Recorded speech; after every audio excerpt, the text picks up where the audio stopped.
사도행전 2장.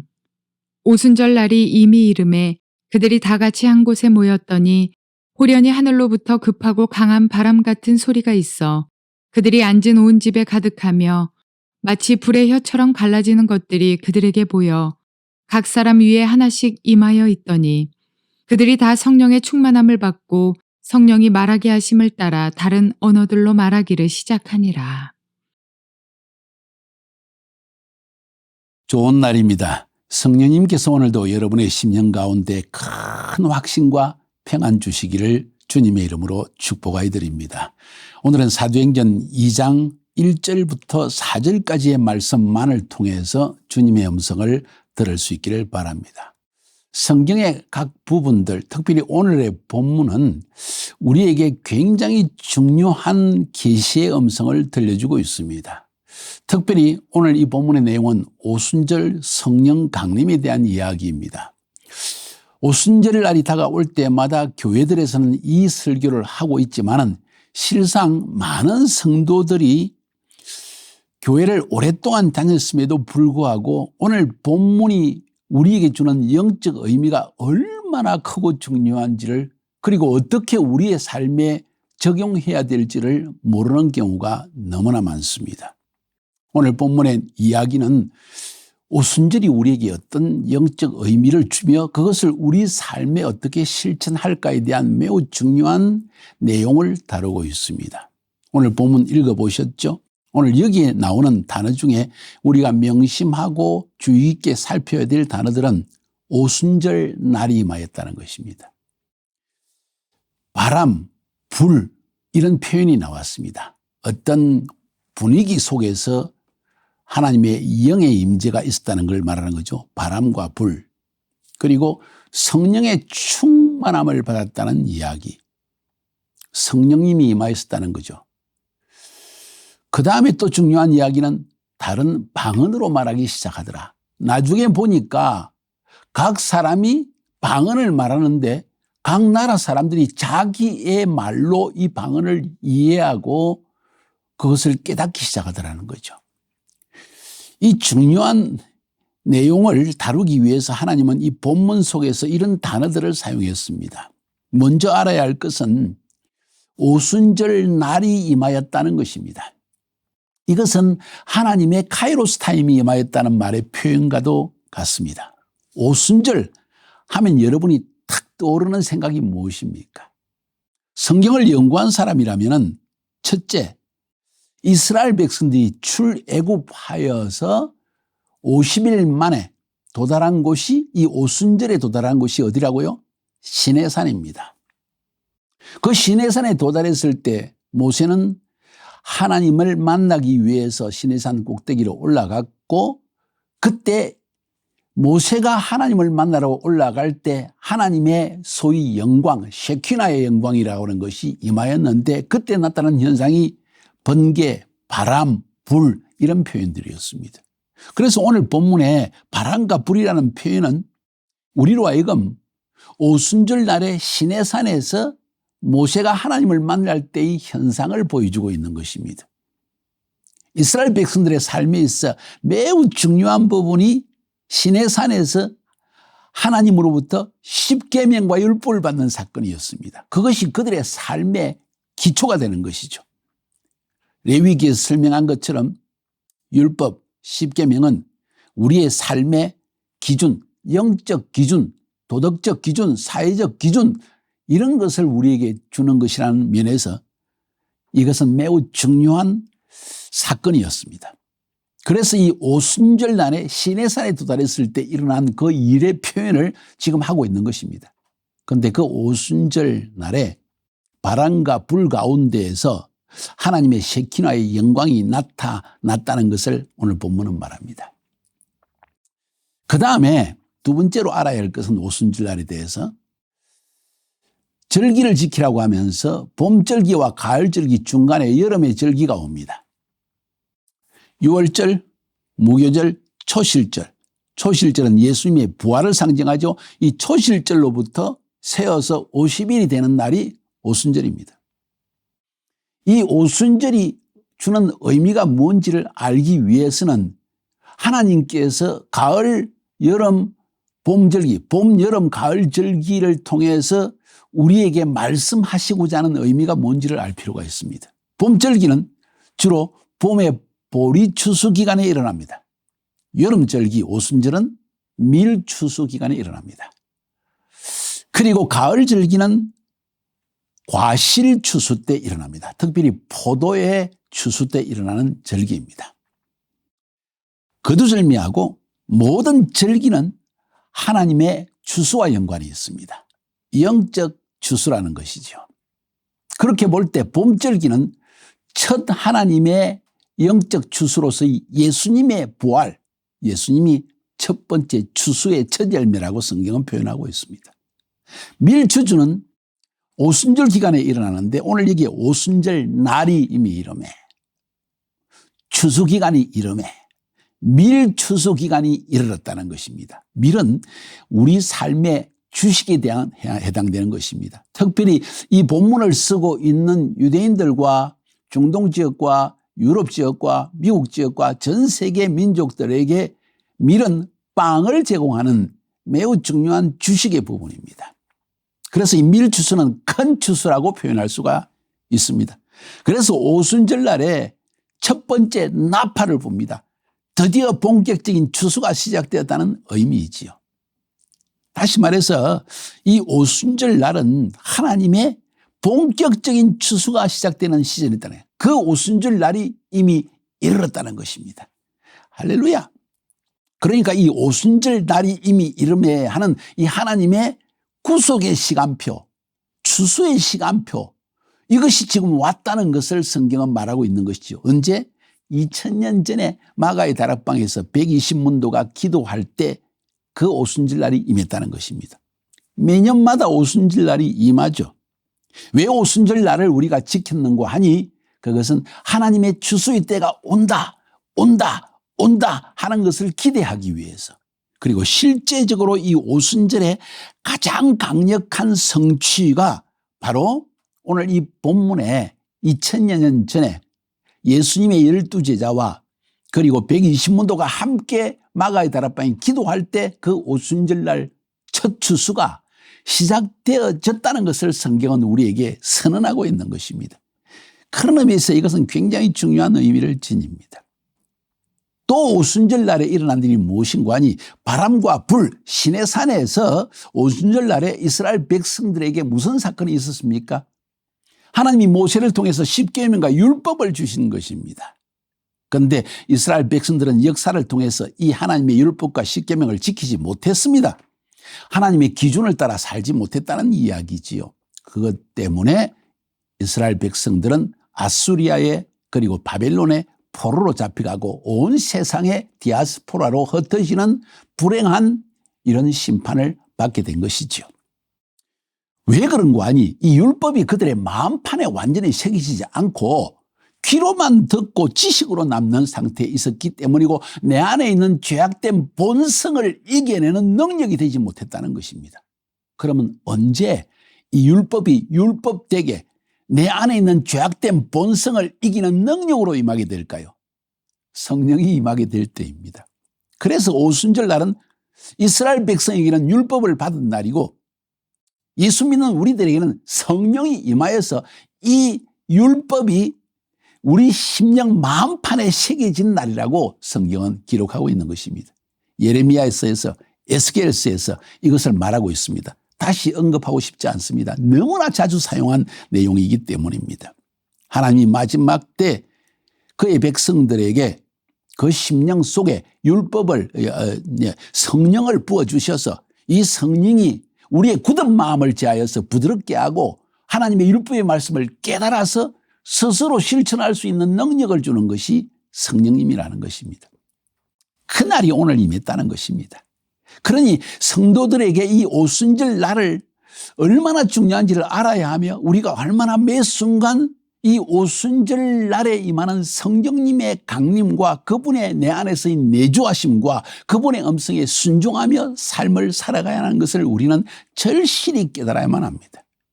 한순간도 성령님의 음성에 귀를 기울이지 않고 내 안에 육신의 욕망대로 살아간다면 마치 이스라엘 백성들이 하나님께 불순종해서 포로로 잡혀가고 온 세상에 흩어진 것처럼 이런 일들이 일어난다는 것을 기억할 필요가 있는 것이죠. 그것이 오순절의 중요한 의미입니다.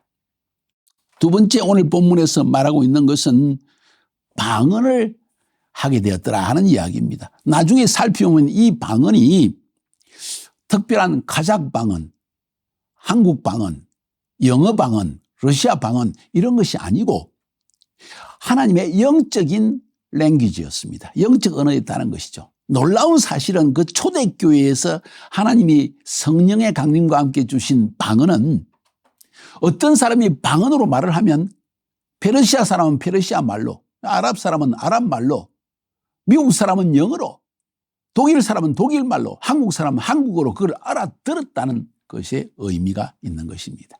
왜 이런 말을 오늘 성경은 말하고 있을까요?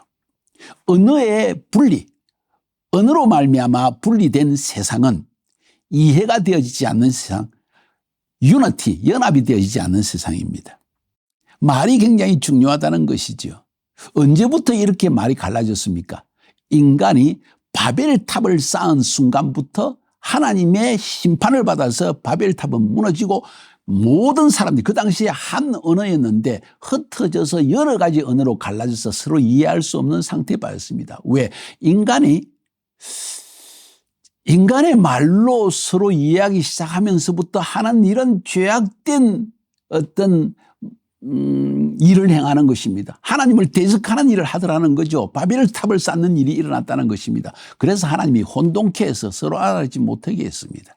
그런데 마지막 때 성령님이 임하시면 이 흩어진 언어가 하나로 묶어져서 모두가 이해할 수 있는 방언의 역사가 나타난다는 것이지요.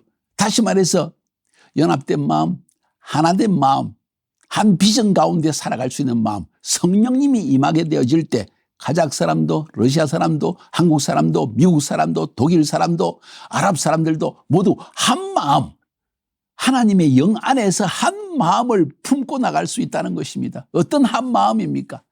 하나님의 말씀을 성령이 깨닫게 해주실 뿐, 율법의 말씀을 깨닫게 해주실 뿐만 아니라 그 율법의 말씀을 실천하며 살아가는 것이 바른 삶이라는 것을 한 마음으로 깨닫게 되는 것이죠. 뿐만 아니라 이 오순절 날에 성령을 주셔서 성령의 능력이 임하니까 담대한 정인의 삶을 살게 되어집니다. 독일 사람, 미국 사람, 러시아 사람, 한국 사람, 카자흐 사람 할 것 없이 모두가 한 마음으로 하나님의 영혼 추수에 돌입하자 하는 유니티, 연합이 일어난다는 것이죠. 그런 의미에서 오늘 방언을 받는 것이 굉장히 중요하다. 사랑하는 여러분, 방언의 은사를 귀중히 여기십시오. 어떤 사람들은 이 방언은 옛날에 지나갔다고 이야기하는데 천만의 말씀, 방언은 성령의 은사라고 성경은 말하고 있고 이 은사는 초대교회의 12제자와 그리고 초대교회만 준 것이 아니고 지금도 우리에게 주어진 하나님의 은사인데 때때로 제가 기도할 때 보면 안타까운 것이 그냥 인도자가 기도 제목을 주니까 막 기도하는데 사실은 내가 뭘 위해 기도하는지 그 목적을 향하여 내 안에 열정을 가지고 기도하는 사람이 많지 않습니다. 쉽게 이야기해서 깨달음으로 확실한 내 마음의 결단을 가지고 열정을 가지고 그 일을 뚫어내기 위해서 기도하는 사람이 많지 않다는 거예요. 방언은 이때 굉장히 큰 도움이 되어집니다. 때로 우리의 이성적으로 우리의 마음으로 하나님께 막 열정적으로 기도할 수 없는 상태에 있을 때 제 말을 잘 들으세요. 방언으로 많이 기도하세요. 방언으로 많이 기도하다 보면 내 영이 활성화되어져서 주님의 뜻을 아주 정확하게 강하게 캐치할 수 있게 되어지고 그때부터 기도가 강해지고 기도가 우리의 마음을 다해서 하나님께 기도할 수 있는 상태로 들어가게 되는 것입니다. 그런 의미에서 방언 기도는 우리에게 엄청난 영적인 삶에 도움이 된다는 사실을 여러분이 깨달아야 할 필요가 있습니다. 그런 방언이 오순절 날에 주어졌다는 것입니다. 어떻게? 성령이 임하게 되어졌을 때 주어졌다는 것입니다. 놀라운 사실은 하나님께서 요엘 선지자를 통해서 마지막 때 이 성령을 부어주시는 이유가 무엇이겠어요? 추수를 위해서, 마지막 때가 가까웠기 때문에 마지막 추수를 위해서 특별히 마음이 완악한 돌짝같이 굳은 이스라엘 백성들의 마음을 겸손하게 부드럽게 하여서 하나님께 나아가 회개할 수 있는 마음으로 바꾸기 위해서 유대인뿐만 아니라 이방인들도 마찬가지입니다. 그러니까 방언이 성령이 부어주는 시기가 마지막 때 주님이 재림하시기 전에 이런 성령이 부어진다는 것을 생각해 볼 때 2000년 전에 이미 성령이 부어졌습니다. 그때부터 이미 재림은 임박했다고 바울은 계속 외치고 있는 것이죠. 그런데 지금은 말세지말이라고 합니다. 마지막 때 중에서도 가장 마지막 문턱에 와 있다는 것이지요. 이럴 때일수록 만약 우리가 성령님의 인치심을 받고 성령의 충만함을 받지 아니한다면 우리는 하나님의 비전으로 불타고 하나님의 비전으로 연합이 되는 것이 아니라 각 사람의 모든 생각과 자기의 추구하는 것 때문에 마음이 갈래갈래 찢어져서 하나님의 뜻을 이룰 수 없다는 것이에요. 가장 큰 문제, 교회 안에 사역자 가운데 가장 큰 문제가 뭔지 아십니까? 자기 속에 자기가 원하는 게 너무 강하다는 거죠. 성령님이 주시는 그 비전과 방향을 따라 살아가자는 마음보다도 내 마음대로 살고자 하는 마음이 강하기 때문에 문제가 일어나는 것 아닙니까? 그래서 이 성령님의 임재는 굉장히 중요합니다. 또 오늘 본문에 기록은 되어 있지 않지만은 앞부분과 뒷부분을 통해서 볼 때 예수님의 120문도가 함께 모여서 기도할 때 성령이 임하였습니다. 이것은 교회의 시작을 알리는 신호입니다. 교회는 어디에 시작되는가? 성령님이 이끄시는 공동체가 되어질 때입니다. 성령이 부어질 때라는 이야기죠. 유대인들은 120명이 되어질 때 공의회를 만들 수 있다고 했습니다. 공의회라는 것은 이스라엘의 공의회는 우리 이방인들에게 교회와 같은 개념을 주는 것이죠.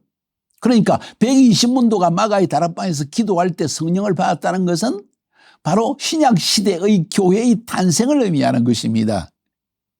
그렇기 때문에 성령이 임하는 곳에부터 교회는 시작되는 것이라는 것을 여러분이 기억할 필요가 있습니다.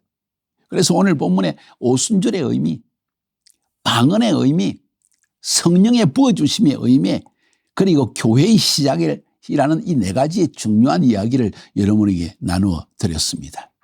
그러면 이 본문을 통해서 우리가 깨달을 수 있는 하나님의 음성이 무엇입니까? 우리에게 주는 메시지가 무엇입니까? 영혼의 추수의 시즌이 왔다는 것이죠. 성령의 능력으로 복음을 증거해야 될 필요성을 우리는 오늘 본문을 통해 느끼게 됩니다. 뿐만 아니라 이 성령님의 임재로 말미암아 우리의 굳었던 마음이 하나님의 기준에서 벗어난 삶에서 돌아서서 우리의 삶의 열매를 맺는 삶이 시작되는 것이 오순절 성령 강림의 중요한 의미라는 것입니다. 여러분에게 묻고 싶습니다. 여러분은 성령 받았습니까? 두 번째, 성령을 받았다면 그 성령님의 내주하시는 그분의 음성을 들으면서 영혼의 추수의 열망을 따라 살아가고 있습니까? 또 성령님이 여러분에게 깨닫게 해주시는 하나님의 말씀을 따라 순종하며 열매를 맺고 살고 있습니까? 개떡 같은 성격 그대로 유지하고 있습니까? 내 육신적인 이기적인 세속적인 욕망을 채우기 위해서 아직도 방황하고 있습니까? 잘못된 것이죠. 성령님의 음성을 들어야만 합니다. 그래서 그 마음이 부드러워지고 주님의 뜻에 순종하는 사람으로 바뀌어져야 한다는 것을 오늘 성경은 우리에게 말해주고 있습니다. 사랑하는 여러분, 오순절의 영적 의미에 대해서 말씀해 드렸습니다. 오순절 날 이스라엘 백성이 시내산에 도착했고 하나님의 쉐키나 영광이 바람과 불 가운데 나타났고 그들은 율법을 받았습니다. 그러나 성령이 임하기 전에 이 율법은 단순한 지식에 그쳤고 우리 안에 있는 죄악된 본성을 이기지 못했기 때문에 이스라엘 백성은 결국 하나님의 심판을 받아 바벨론과 아수리아에 그리고 온 세상에 흩어져서 포로 생활을 하게 된 것이죠. 그러나 이제 우리에게 성령을 부어주시는 것은 우리로 하여금 그 포로 생활에서 돌아오라. 하나님의 추수에 동참하라. 율법의 말씀을 깨달아서 이제 열매 맺는 삶을 살아라. 이런 이야기가 아니겠어요? 그래서 이 성령의 능력으로 복음을 증거하고 가는 곳곳마다 하나님의 진정한 영적 교회를 세워나가는 일에 여러분의 삶을 투여해야 한다는 것을 성경은 우리에게 가르치고 있는 것입니다. 여러분은 지금 삶의 방향이 바릅니까? 지금 그 방향으로 살아가고 있습니까? 내 개인의 삶에 열매 맺는 삶, 내 외적인 삶에 하나님의 비전을 성취하기 위해서 하나님 나라의 복음을 증거하며 추수를 위해 살아가고 있는가? 굉장히 중요한 이야기입니다. 이 말씀으로 여러분의 심령 깊이 이 말씀을 다시 묵상하고 나누면서 이 말씀을 실천할 수 있기를 주님의 이름으로 축복하여 드립니다. 승리합시다.